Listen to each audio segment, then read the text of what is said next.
lithium, Zoloft, and Prozac. Wicked antidepressant drugs. How the hell do you know whether you're depressed or you're grieving? Sometimes when you're in business for yourself, you don't actually know whether you're doing good or bad. You don't know if you're just stressed out or you're actually depressed. It's funny, there's a lot of stuff that goes on in your head, and most of the time we're alone and we don't actually know what's going on. John came up from Washington. He wrote a book called Crazy Why Me? I know why I'm crazy. Do you know why you're crazy? I'm Tim Byrne. This is Tim Byrne Almost Live. Listen to the show. Take 25 minutes out of your life. It may give you some insight of where you're at, where you're going to be, where you're going to go. Take care of yourself. Enjoy your drive home.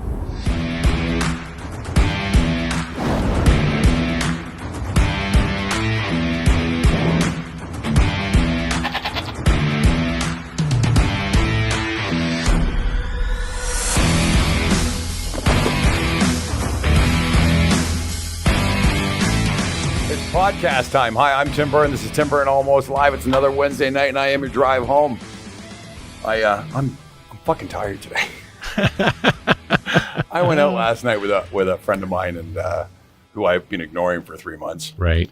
And he was insisting that we have dinner, and then my wife just got back from Ottawa because that's where she works full time. Okay. And 2 bottles of wine later. Oh, yeah. And my day still starts at 5 a.m., right? That's right. It doesn't matter. My day starts at 5 a.m. You got that right. My guest today is John. John drove in from, where'd you drive in? Nashville? No. D.C., Washington, D.C. You drove in from, how long a drive is that? That's about 9 hours. And it's, it's a real zen-y drive because you're going up and down hills and the scenery is real great. And usually I've got my goofy dog with me, but this time I had my girlfriend because that's where she lives. So we're up for Easter with my kids, right? So, but I don't mind it. She flies. She doesn't like driving unless she's with me. But I like the drive. I mean, it's relaxing. I listen to podcasts on my way up, which is kind of cool, right? Yeah. So, and I do some of my best thinking on that drive. Okay, so you suffer from depression. Correct. For me, depression's this hidden thing that and I'm going to sound like an asshole. It's a hidden thing that always seems to be a go-to for people to proclaim all the deficiencies in their life. And I'm not, and I think for most common muck-mucks like myself, everybody always wonders if it's real. Right. You know what? The reality of depression. And I know Bell does their whole thing and blah, blah, blah. But I think for common folks that aren't depressed, yes, for the muck-mucks that have no idea or don't live with it or don't have it, right. I think we think it's a bit of a, wake up, get over it, shake it off, move on. Right? You know what? My favorite line is push through. Because that's, and that's what people say all the time. The issue or the struggle with depression, first of all, is that it's invisible. Yeah. There's no blood test.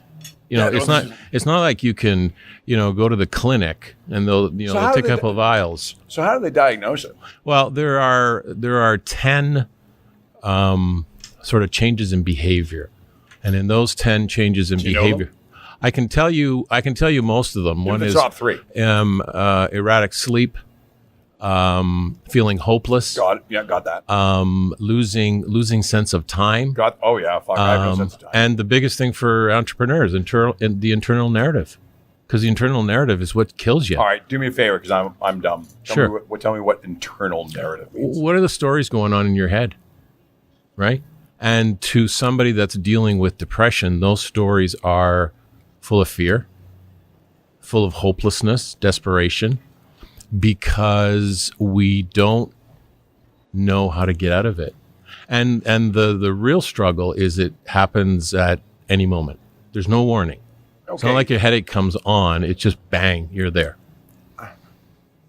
Did somebody say to you, hey, John, you're fucked up? Like, how'd you know? So my question is, how the fuck did you know that you're depressed? Well, I think it was, over a series, I've had it since I was a kid. Very, very young. Okay, but when was the moment when your light bulb went off and you can own this problem? Like, Like alcohol, I can tell you, like addiction, right? Like real simple. did somebody look at you and go, "You're an idiot"? I'm like you. My days were 5, 6 o'clock in the morning, get out of bed. Couldn't get out of bed. I try as I might physically. But did you recognize you had depression, or did somebody come to you and go, "Wake up"? No, you know what? My first experience was with a family doctor I had 30 years ago, both the family physician and a naturopath. And so I had felt shitty for months and months and months, and nothing was snapping me out of it. So I went to talk to her. So we had and I didn't even realize it. Didn't know of depression, just that I felt bad. We had a really good long conversation, and she helped me understand that, look, there's 3 things that can affect you or that can bring on depression. The 2 sort of medical scientific examples are, lack of serotonin in the brain. Yep. Serotonin is a chemical that brings on happiness. I do know what that is. There you go. Got it, yeah. Genetic predisposition. So if your mother had it, or your mother or your grandmother had it, chances are pretty good you can get it too. But the 3rd most important is environment. That is, and in my opinion, and look, I'm not a doctor, psychologist, but I've done enough research to be dangerous about this stuff. Environment is what, as far as I'm concerned, is what causes most depression. And depression is not localized. Like, it doesn't happen for a couple of days and it goes away. Real depression. It's not a cold. No, exactly. Real depression, there's no cure for it. Real depression is with you no matter what. Now, I've been fortunate enough to overcome it. So when it does come on, for example, I didn't have a good morning this morning, but I've developed a routine and technique. That's because you were driving from Washington, D.C. Well, I've been here for a couple of days, okay. so it's not so bad, right? But I've developed routines, meditation and stuff like that, where I can overcome it. And then I can function during the day. But for a long time, 30 plus years, I didn't know what to do with it. Is depression created, or do you have it? Is it genetic? You know what? There's a lot of schools of thought. It depends on which psychiatrist or psychologist you're talking to. But more and more, it's become environment. I'll give you an example. So my mom... So you can catch it. Absolutely. Okay. Absolutely. You know what? My mother has clinical depression. She also has Alzheimer's, which makes it even worse. My grandmother had it. So did my aunt. So you'd think I'm snookered, right? But my brother doesn't have it. My uncle had bipolar before he passed away. Both my cousins, no issues. So, yeah, you know what? I buy the genetic predisposition to a certain extent. I'm not sure about the serotonin because I'm not a doctor or a chemist. When you get depression, yes, and you know you have it, can you ever get rid of it? No. Ever? No, not yet. No cure. So once you get it, you got it. You got it. And it's just managing it. That's what that's what it's about. I call it overcoming because you can. Okay, because in the depths of my depression, I spent many days driving the 427, looking at the bridge abutment, saying, "I'm gonna just drive into it. It's over. You know what? Guess what? I'm not a pain in the ass to anybody anymore. I don't have to deal with this hopeless life I wake up with every morning." Luckily for me, the rumors of my death have been exaggerated, so I'm still here. All right. But that's where you get to a depth that is, it's tough to describe for somebody that doesn't have it. 25 years ago or so, I hate that I was self-centered. I relate everything back to my own life. I find depression really interesting, by the way, because it is something, it's mystical. Absolutely. Right? It's hard to touch and grasp. It's the invisible disease. 20 years ago, I went to some therapy with my ex-wife, and the therapist convinced me that at the time I was depressed and put me on Zoloft. And Lovely. Right. And because we were trying to correct our marriage, the burden of that correction was put onto me. Sure. Right. So I did Zoloft for about a year and a half, and it was awful. Yep. It was an awful experience, to be honest. Okay, so 8 years ago, right. I'm in therapy again. Right. This time because I've gotten divorced from that same woman. Right. And also my son was killed. Right. Yeah. And my therapist at the time, who was similar age and snack bracket of me, said, and we talked about being on Zoloft the 10 years earlier. This is 9 years ago. Right. Today, 20. Yep. And you talked about today, and he went, I'll be honest with you, and a lot of therapists can confuse the two when they're in therapy, is the difference between grieving Yeah. and depression. Absolutely. Because, of course, I was really grieving when my son was lost. And yeah. at first thing, it's funny, too. At first thing, I went back to all these old stories when I was with the therapy 10 years earlier, and then putting me on Zoloft. And he looked at me and went, you're not depressed, eh? Right. You're grieving. Yeah. And I went, how do you know the difference? That's right. And that's a really, really good point, because I look at it as, Because I grieved for 2 years, so it was a long cloud over my head. oh my God, it's your son. I can totally right. get and that. my marriage And your marriage. and my son were both ripped out from my feet in 6 months, and you're a year and a half into it with this cloud over your head. Right. I don't want to get out of the closet. Right. Those abutments and Sure. all those things flash your head, and you look at your therapist, you go, "Am I depressed?" And to have somebody you're grieving, not depressed, but it's so fucking long. Like, I've been in this cloud forever. He's like, Yeah. and then you explain the 7 stages of grieving and how they operate. Yeah. But how does 10 years earlier, somebody told me that I was depressed, and he said, no, you were grieving because you thought you saw your marriage on the rocks and your business was on the rocks and your life was, and you need to identify what grieving is in comparison. How does somebody, without clinically being diagnosed, because I think you want to know, like when you're sick, you want to have symptoms before you go to the doctor. Right. Yeah. I think it's pretty natural for everybody. Because you don't want to go there and go, all right, I don't have any, but how would I know if I had cancer? Right. How would I know I have, right? Yeah. You become a hypochondriac. That's right. Medical and physical conditions, you can really identify them clearly. Okay? Here's the list. Check them off. And if you do, the doctor's going to concur, and then you're going to go. So how does somebody check off something in their head before they walk into the doctor and say, I think I'm suffering from depression? Because I think you're also embarrassed. You think you're an idiot. Absolutely. Like, there's a whole bunch of weird, I went through denial for 30 years because my old man thought that being depressed was weak.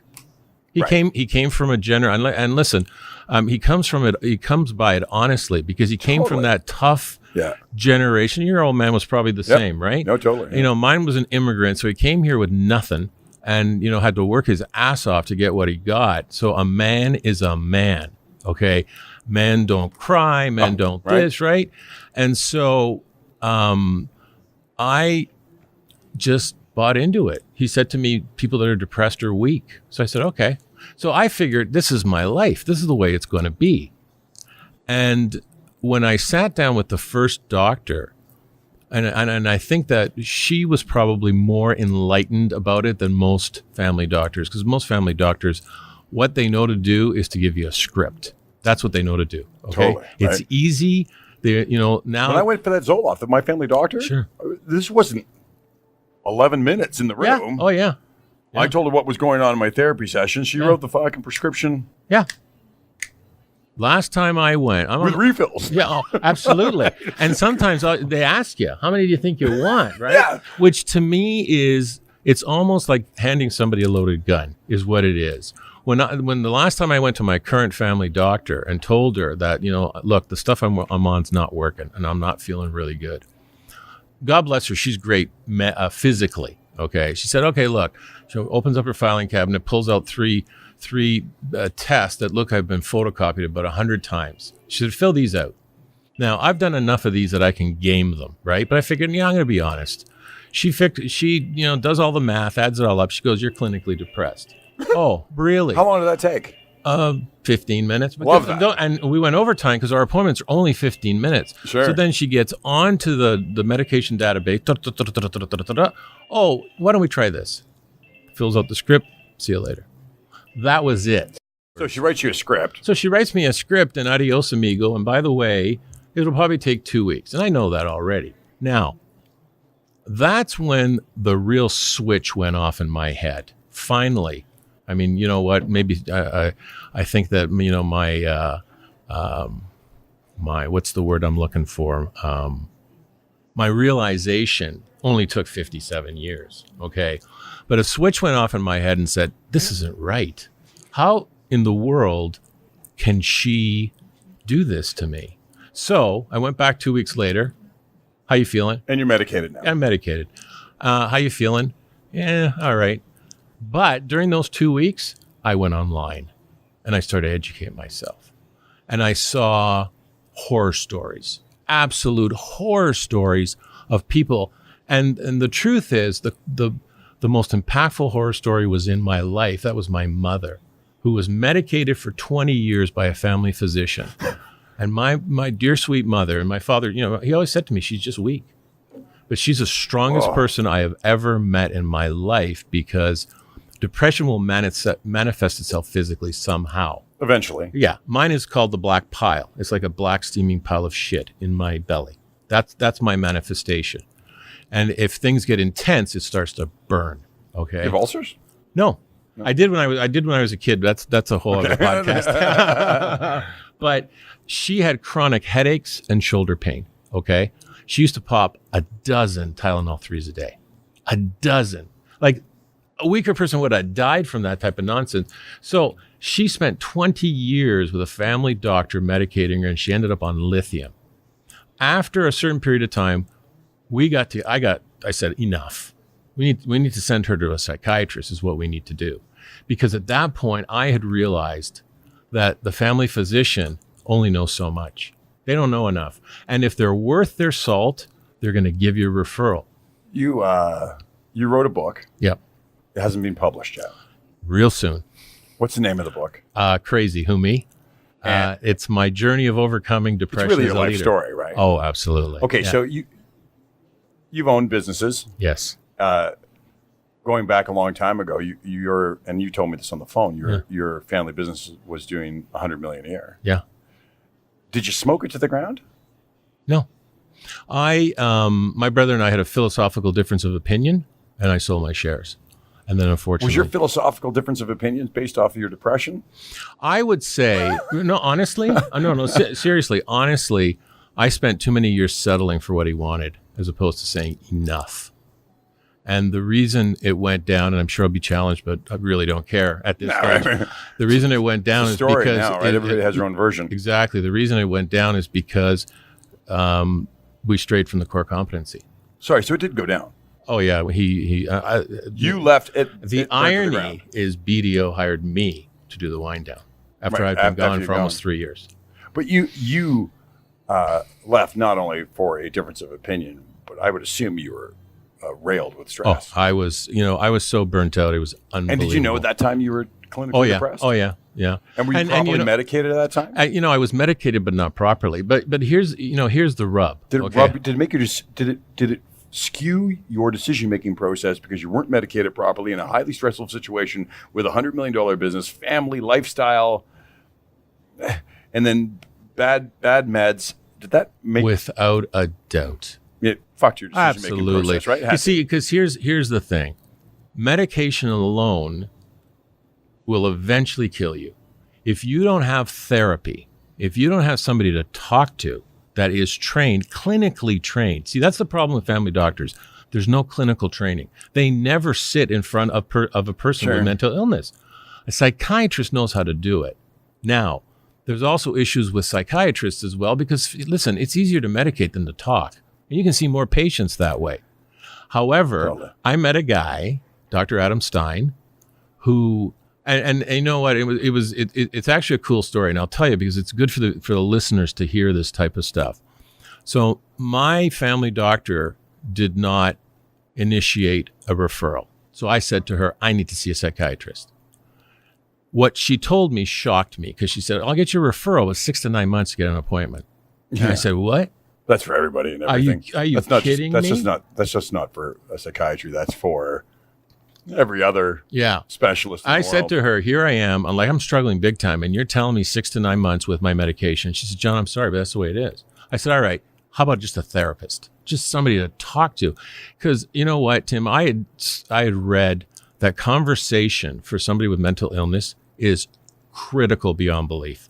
You need to be able to talk to somebody, number one, that you trust, and number two, that will empathize with you. Because the first thing anybody does is sympathize. Oh, poor John. Oh, my God, he's got depression. Well, give me a friggin' break, okay? I need somebody to understand what I'm going through. Because I can fill myself full of sympathy like you cannot believe. So anyway, I go to a therapist. We start talking. Yeah, it's okay, but we're still not getting to the root. And she identifies. She goes, John, you've got some real serious issues here. I said, oh, can you help me with a referral? And she says, you know what? I think I can. So within a week, she sends me 2 names. And she said, and this is also good for the listeners. She said, go online and check out the reviews because everybody's reviewed nowadays. RateMyDoctor.com. Absolutely. Yeah. So I went on both of them. She said, one's traditional, one's not traditional. I went on Adam Stein, who's my psychiatrist. I went to his, and he had referrals that said, saved my life, changed my life, what a wacko. You know, I go on the review site, and half of them say he's a wacko, the other half say saved his life. I need to see this guy, right? So I go in to see him, and he talks to me.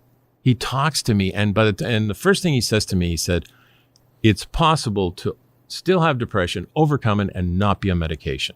And I said to him, I love you already. And so over time, he helped me with techniques to overcome. Sure, self-awareness. Right. You know what? He saved my life. You know what? He's not in a physical sense, but he saved my life because now I'm better. I'm a lot better. Do you think a year ago, I wouldn't be doing this with you? Are you kidding me? 2 years ago, write a book about depression? What are you, on crack? No way. But part of my therapy was write out your life. So I started to write. And then the more I wrote, I said, there's a message here. I think as an entrepreneur, as a business guy, and your highs and lows are so drastic. Yeah.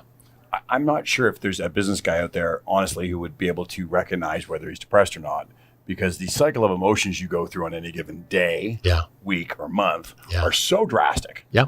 I'm with you. Whether you have a receivable go down, a vendor go bankrupt, long hours, short hours, not enough work, too much work. Yeah. And I don't think as an entrepreneur, you actually have the ability to recognize whether you're just pissed off with the world for a day, or whether you're depressed, or whether you're grieving because something went bad. And I'm sure it's funny too, because I think entrepreneurs are a fucked up bunch. Absolutely, we're very unique. I like to say we're unique. Sure, I like to say we're fucked up. There you go. But I think that because you have to be able to chief bottle washer, cook, chef, right. HR, the whole 9 yards, and manage it all in your head with cost benefit analysis and cash flow. Oh yeah, and you go a little squirrely in your own mind. Of course. It's funny because and most entrepreneurs are very secretive. Yep. Yeah. Because they think they have the secret recipe, and they don't want to share the recipe of their success with anybody else. So they don't like to mentor or talk about it. Yeah. Most of their success conversations are hypothetical and virtual. They're very mystical. Nobody's not telling you how shitty it was because somebody went bankrupt and you were left taking your extra line of credit out. Yeah. Because when you go into a BOMA lunch, everybody goes, "How's business? Business is great." Yeah. Right? Yeah. Oh, absolutely. We're a little slow right now. We're a little slow right now, but you know what? We got a lot of good things in the fire. And I hear people have these conversations. And sometimes I go, "All right." When people say I'm a little slow right now, or we're super busy. By the way, I know more guys that went bankrupt being super busy than they did being super slow. Oh yeah, growth. Absolute growth kills him if you're not careful, man. I'll tell you. Growth will send you to bankruptcy, right? Absolutely. You take on. I had a friend of mine I had a call with on the way down, who owns a little tiny plumbing company. Yep. And he was doing 10, 12, 15,000 a month. He's a one-man band. Yeah. And he took on some projects and put him into the 50, 60,000 range. So he's 1 year in business, and he went from 15,000 to 60, 65. Okay, he told me, all right, I'm out of cash. Yep. And I don't know what to do next. Exactly. And I said, lay off everybody and pull back. Yep. And the problem with entrepreneurs at that moment, you talk about depression. And by the way, he's a clinical crack addict who's been sober now for 3 years. Wow, good for him. So very similarly, you suffer from a lot of, funny enough, drug addiction, alcohol addiction, depression. Yeah. I without throwing myself in that kitty, but grieving over a lost child. Yeah. They all have some real similarities on the initial impact. Yes, of course. Right? Yeah, absolutely. I appreciate the conditions in which you try to recover from are different. Right. The recovery process is different. But the initial impacts have a lot of similarities. Very much so. So he literally grew he got sober, woke up, went back to work, got his business going, and tripled it, and literally panicked. But his panic, he starts to then try to figure out whether this is he grieving? Is he, like, everybody has those moments, and because your environment as an entrepreneur fucking changes by the day, by the minute, by the hour. Yeah. It must have been really hard for you at certain times to go, am I am I depressed, or is this just a slap in the head today and tomorrow? And then something good happens, which masks it temporarily. Well, you see, hides it, right? Because something, I don't know, somebody paid their bill. Yeah. Oh, yeah. All of a sudden, there's $2 in the bank, right? Yeah, Rev can't backed off, right? Absolutely. Or I don't know, right? Something happened. The mind of a depressed person deals with all that stuff because it starts with anxiety. Okay. First of all, you really get good at managing it, right? Oh, you have to. You have no choice. I used to call it putting on my suit of armor because that's what it was. Because the real me would have just liked to have stayed under the covers in bed, to be quite honest. But you see, here was my issue. My issue is I've got this crazy growing company. I've got some family issues, both my own family and my original family issues that I'm dealing with at the same time, because it's a family business, and I'm sure you can empathize, is one of the most dysfunctional things in the world. All right? It really is. This is driven by emotion. That's the problem. And so the depressed person lives in that emotive state. I watched my two brothers when we were in our 20s in our business beat the shit out of each other because something didn't get installed right. And I'll tell you the irony. Beat the shit out of each other. Fucking in the corner. Over something not being installed. A $3,000 job that didn't get installed right. Sure. It was a fucking fisticuffs in the corner with those two adult men in their 20s. And you're like, okay, there's something wrong. And there are times where that's what my brother and I should have done. Right. To be quite honest, that's what we should have done. But that's how dysfunctional family businesses are. Of course, because again, it's all emotion. And no matter what you say, you're insulting them. Even if your intentions are good, right? You can't win. Right. You can't win. So what happens to somebody that's in a depressive state is you start your day feeling terrible, regardless of what's coming. So you're already at this low level. Then the shit starts to happen. The day starts to come in. And you start to learn how to self-manage. You have to. You have no choice. And what happens is you become incredibly inauthentic as a result of it. So between my friend who's the addict, is a close friend for 30 years, right? And I know people that are suffer from depression. Sure. And I'm going to make a bold statement. I have no clue whether I'm about to say is right or wrong. It's just for my personal opinion. Yeah. I think people that suffer from addiction or depression have a tendency of being extremely intellectually intelligent. Absolutely. To the point where they can self-medicate mentally, self-diagnose, manage, hide, scheme, protect. Yeah. And they're so intelligent that they can actually trick themselves to their own recovery that wasn't real. It's that's a great analogy, because what happens is you start to believe your own bullshit. We can only physically and mentally do that for so long. Right? Okay? And then it comes and hits you and then all of a sudden you're exhausted.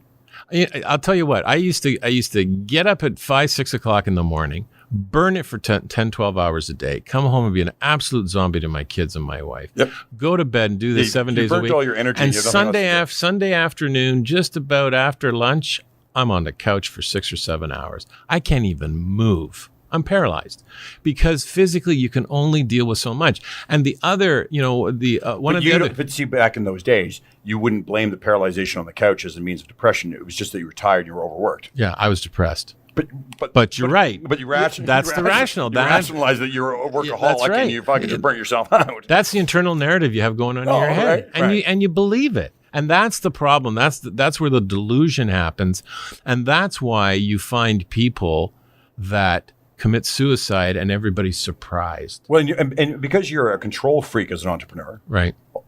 You have a tendency of thinking you can control these feelings, these thoughts, the alcohol, the depression. You can control it. You actually convince yourself that I fucking run. I am God within inside my universe, and I can control my life. Right?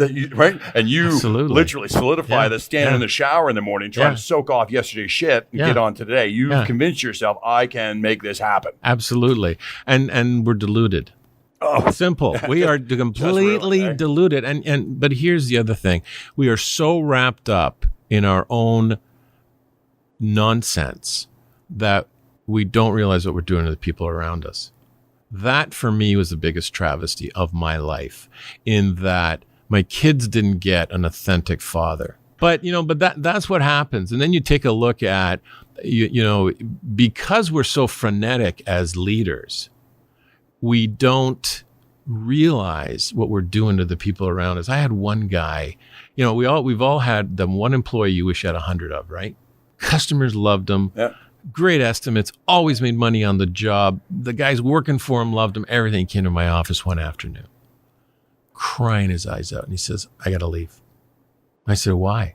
It's because my wife doesn't want me working here anymore. So big me full of myself said, let me go talk to your wife. I can convince her. No big deal. He goes, okay. I love that. I got a half an hour of the best dressing down I've ever had in my life. She did not. And listen, I had met her in social settings and whatnot. Quiet, sweet woman, but boy, did she let me have it. And she was, that whole half hour was all truth. You work these people to the bone. He's canceled 3 vacations because of project. And she's going on. And she goes, and at the end, she pointed at me, she goes, it's all because of you and because of the leader you are. And that was a very sobering moment for me because I went back to my business because, I mean, it was the entire staff was in mourning because this guy was so beloved, okay? I went back and changed the whole makeup of the business at that point because she was right. Life balance. Well, absolutely. Like, look, these people love their jobs, but guess what? They're earning a paycheck. And listen, as entrepreneurs, we can delude ourselves by saying, yeah, but we got all the risk and you know what? It's all on our shoulders and this and that. But if we don't pay attention to those under us, those working with us, we're going to lose it all one day.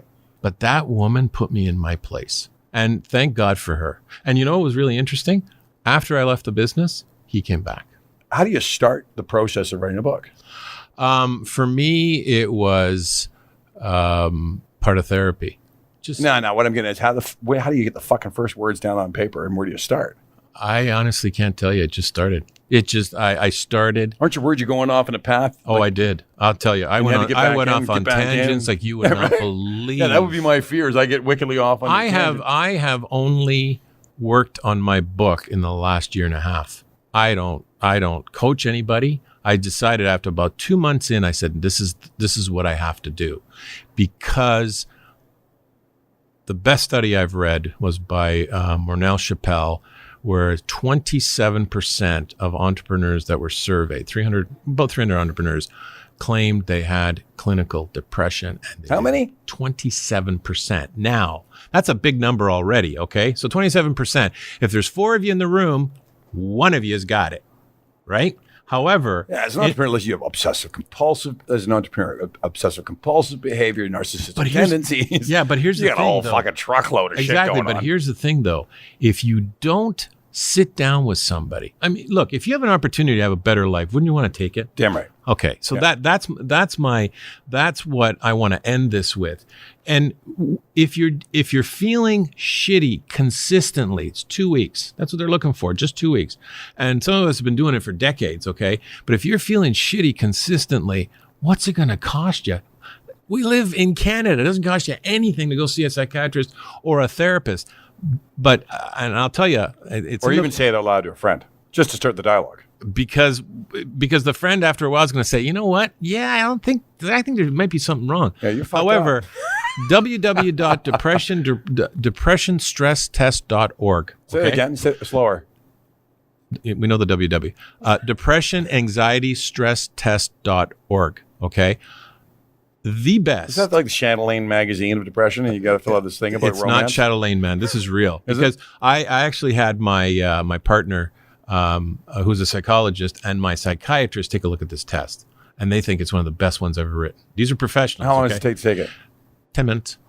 And it's got a normal side and your score, so you can compare it, okay? So I did this test in my book. I did this test prior to therapy with Dr. Stein, and then after. And the change was dramatic. As a matter of fact, just for fun, last week I took it again, okay? Because I thought, yeah, I'm feeling pretty good. Let's do it again. Let's go again. I was right on again. And so it's simple. It's easy stuff. And that, if you're going to go see a therapist, do it first and take it with you, because that will start a conversation. Where can we get my book? Well, we can't get it anywhere right now. It's not published, right? It will be on Amazon, and it'll be on my website, johnpanigas.com. And johnpanigas.com is not just Panigas. P as in Peter, A-N-I, G as in George, A, S as in Sam. You got a phone number people can call? 703-946-2399, and that's the only number I've got, so, and I answer my phone. By the way, if I don't answer my phone, I'm talking to somebody else, because my kids always give me shit. You never answer your phone.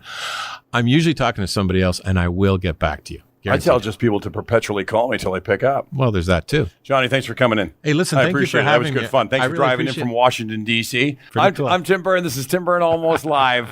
I am your Wednesday night drive home. Listen, if you do have a problem in your head and you're fucked up, go find help. Don't do it on your own. And if you're an entrepreneur or a businessman, I want you to take that moment. Just stick your head above the foxhole, because you need to be a hero to yourself.